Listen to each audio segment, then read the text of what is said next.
18 പടികൾ ഉള്ള ക്ഷേത്രമാണിത്. ശബരിമലയിൽ 18 പടിയാണല്ലോ, അതുപോലെ തന്നെ ഇത് 18 പടികളുണ്ട് ഈ ക്ഷേത്രത്തിന്. 18 പടിയോടുകൂടി ഉള്ള ഒരു ക്ഷേത്രമാണ് ആനച്ചാൽ ശ്രീ അയ്യപ്പ ക്ഷേത്രം. ഉത്സവ നാളുകളിൽ പരുന്ത് വട്ടമിട്ട് പറക്കുന്നതാണ് പേട്ടകെട്ട് സമയത്ത്. അതാണ് ഈ അമ്പലത്തിൻ്റെ പ്രത്യേകത.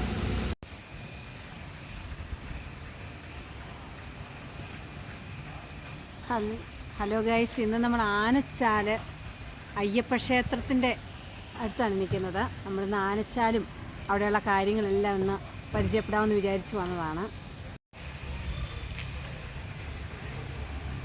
ഇത് കണ്ടോ ഗൈസ്, ആനച്ചാൽ ശ്രീ അയ്യപ്പ ക്ഷേത്രത്തിന് അവിടെ ചേർന്ന് നിൽക്കുന്ന ഒരു മാവാണ് നമ്മളിപ്പോൾ കണ്ടത്.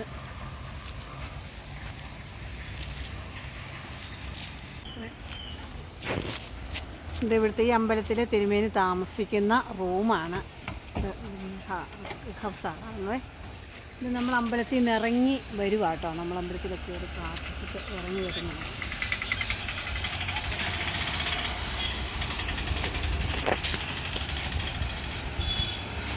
എൻ്റെ അതിമനോഹരമായ സ്ഥലമാണ്. അതിൻ്റെ ഒരുപാട് വർഷങ്ങൾ പഴക്കമുള്ള ഒരു അമ്പലമാണ്.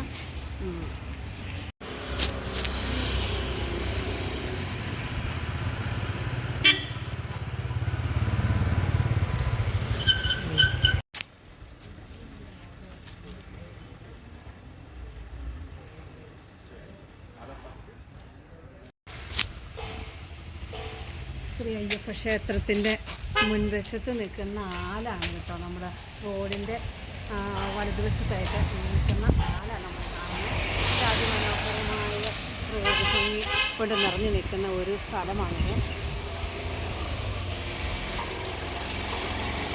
ഇവിടെ ഒന്ന് വന്നു കഴിഞ്ഞാൽ വീണ്ടും വീണ്ടും വരാൻ തോന്നിപ്പിക്കുന്ന രീതിയിലുള്ള ഒരു പോസിറ്റീവ് എനർജി കിട്ടുന്ന ഒരു ക്ഷേത്രമാണ്.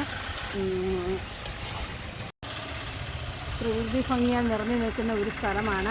റിസോർട്ടുകളൊക്കെയാണ് നമ്മൾ ആ കാണുന്നത്, ആ ദൂര കാഴ്ചകൾ കണ്ടോ. മഞ്ഞ് താഴേക്ക് പെയ്തിറങ്ങുന്നതുണ്ട്. എത്ര രസമാണ് ഇത് കാണാനായിട്ട്. ഈ ആനച്ചാലിൽ വന്നാൽ എപ്പോഴും നമുക്ക് ഇവിടെ ടൂറിസ്റ്റ് കേന്ദ്രമാട്ടോ. ഇവിടെ മൂന്നാർ വീണ്ടും വരാൻ തോന്നിപ്പിക്കുന്ന രീതിയിലുള്ള അന്തരീക്ഷവുമാണ്.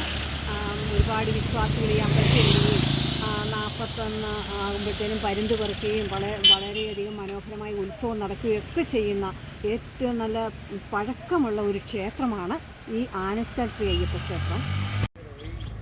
ടൂറിസ്റ്റുകളൊക്കെ വിനോദസഞ്ചാരത്തിന് വേണ്ടി വന്ന് സമയം ചെലവഴിക്കുന്ന സ്ഥലങ്ങളാകട്ടോ അതൊക്കെ.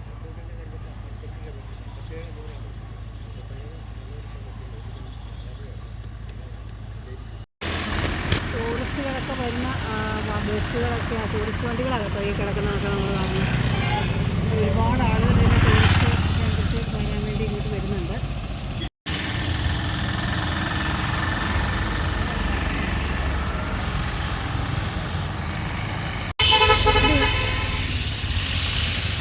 കുറേ ഷോപ്പുകളൊക്കെ ഉണ്ട്. ഇതിൻ്റെ മുകളിലെ റൂംസ് വാടകയ്ക്ക് കൊടുക്കുന്നതായിട്ട് റൂംസുകൾ. ഇതാണ് ഏറ്റവും സുന്ദരമായ ആനച്ചാൽ ടൗണ്. അയ്യപ്പ ക്ഷേത്രം ഇതിനോട് ചേർന്ന് തന്നെ ഉള്ളതിനാൽ ഇതിൻ്റെ മാറ്റി കൂട്ടുന്നു. ഇതിലെയാണ് മൂന്നാറിന് പോകുന്ന വഴി. ഇവിടെ നിന്ന് ഒരുപാട് ദൂരമില്ല മൂന്നാറിന്. അതുകൊണ്ട് തന്നെ ടൂറിസ്റ്റുകൾ ഒരുപാട് വരികയും ഇവിടെ വന്ന് താമസിക്കാനുള്ള സൗകര്യങ്ങളെല്ലാം ഉണ്ട്. റൂംസൊക്കെ ഉള്ളത് താമസിക്കുകയൊക്കെ ചെയ്യുന്ന സ്ഥലമാണ്. ഹോട്ടലിൽ കയറി ഭക്ഷണം കഴിക്കാമെന്നോർത്ത് നന്നായിട്ട് വിശക്കുന്നുണ്ടായിരുന്നു. ഒന്നും കഴിച്ചില്ലായിരുന്നു രാവിലെ.